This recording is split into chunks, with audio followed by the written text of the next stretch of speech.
میں عرض کر رہا تھا، نبی کریم صلی اللہ علیہ وسلم نے ارشاد فرمایا، جس کے ایک یا دو سے زائد بیٹیاں ہوں اور اس نے ان کی اچھی تعلیم و تربیت کا انتظام کیا ہو، ان کا اچھا نام رکھا ہو، تو جنت میں حضور صلی اللہ علیہ وسلم کے ایسا باپ، ایسا انسان قریب ہوگا۔ الغرض، عورتوں کو اسلام نے ایک نمایاں مقام عطا فرمایا ہے۔ ایک واقعہ سنا کر اپنی بات کو ختم کرتا ہوں۔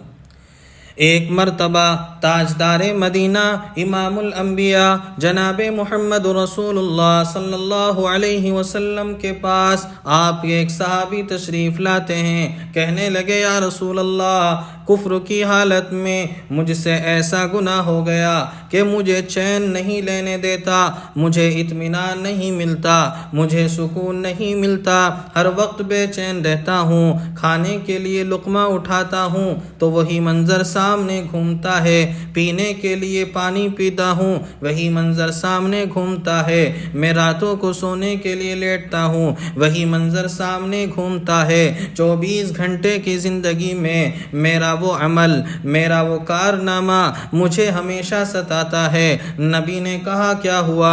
اس نے کہا، زمانے جاہلیت کے اندر جب میں ایمان نہیں لایا تھا، جب میں مسلمان نہیں تھا، جب میں کفر کی حالت میں زندگی گزارتا تھا، ایک مرتبہ میں سفر پر کہیں جانے لگا، میں کسی کام سے اپنے گھر سے باہر جانے لگا، میری بیوی پریگننٹ تھی، میری بیوی حاملہ تھی، میں نے اپنی بیوی سے کہا، اگر لڑکا پیدا ہو اچھا سا نام رکھنا، اس کی پرورش کرنا، اور اگر لڑکی پیدا ہو تو زندہ زمین کے اندر دبا دینا۔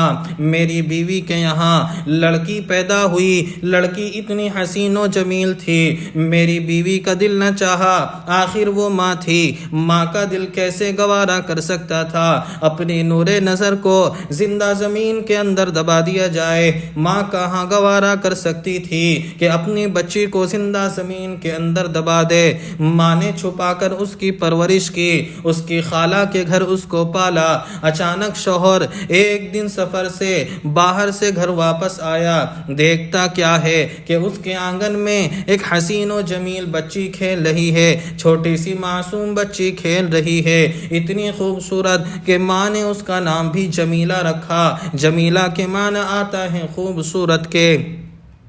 باپ نے کہا، کتنے ہی اچھے یہ ماں باپ ہوں گے جن کے یہاں یہ چاند سی بیٹی پیدا ہو، کتنے اچھے وہ ماں باپ ہوں گے جن کی یہ معصوم سی بچی ہے۔ جب میری بیوی نے دیکھا کہ باپ کے اندر محبت جاگ اٹھی ہے، باپ پیار کرنے لگا ہے، باپ نفرت نہیں کر رہا، تو بیوی نے ہمت کر کے کہا، یہ معصوم سی چھوٹی سی بچی آپ ہی کی بیٹی ہے، جب آپ باہر چلے گئے میرے یہاں لڑکی پیدا ہوئی، میری غیرت نے گوارا نہ کیا، میرے دل کے اندر ہمت نہ ہوئی کہ زمین کے اندر اس کو دبا دوں، میں نے اسے زندہ رکھا، آپ کی چوری سے پالتی رہی، لیکن جب آپ کے دل میں محبت پیدا ہو گئی ہے تو میں نے اظہار کر دیا کہ یہ کسی اور کی نہیں، آپ ہی کی بیٹی تھی۔ اتنا سننا تھا کہ میرے اوپر شیطان سوار ہو گیا اور میں نے سوچا کہ آج کا سورج غروب ہونے سے پہلے اس بچی کی زندگی کا سورج غروب کر دوں گا۔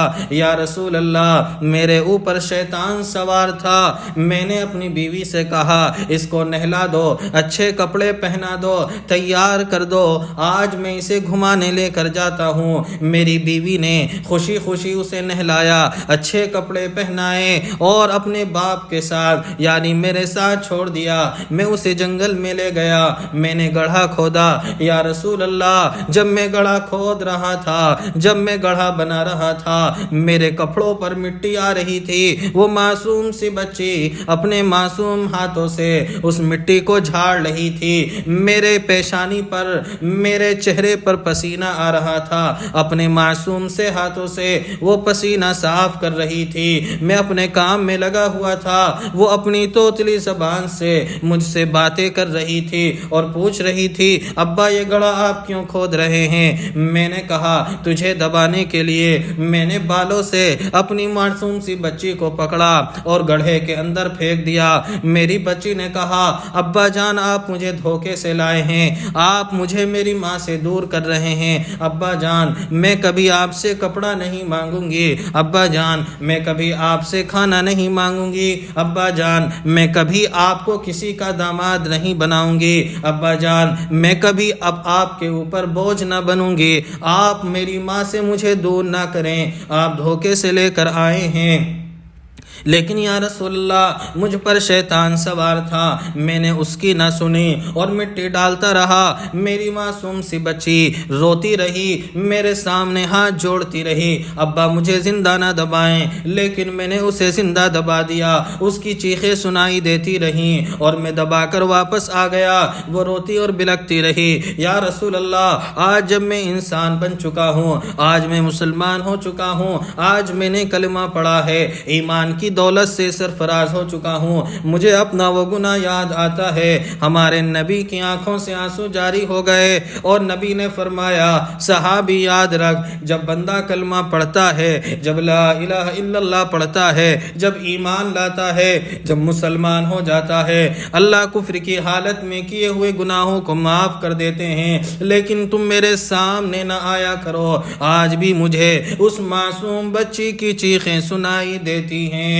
قرآن کریم کہتا ہے وَإِذَا الْمَوْءُودَةُ سُئِلَتْ بِأَيِّ ذَنبٍ قُتِلَتْ۔ ہمارے نبی نے فرمایا میرے صحابی میری نگاہوں کے سامنے نہ آیا کرو، آج بھی مجھے اس معصوم بچی کی چیخیں سنائی دیتی ہیں۔ یہ محبت اگر کسی نے کی ہے تو اسلام نے کی ہے، یہ وقار اگر کسی نے دیا ہے تو اسلام نے دیا ہے، یہ عظمت اگر کسی نے دی ہے تو اسلام نے دی ہے۔ دنیا کا کوئی دھرم کوئی معاشرہ ایسا نہیں ہے جس نے اتنی عزت اور شرافت عورت کو دی ہو جتنا مقام اسلام نے دیا ہے۔ اللہ ہمیں سمجھنے کی توفیق عطا فرمائے۔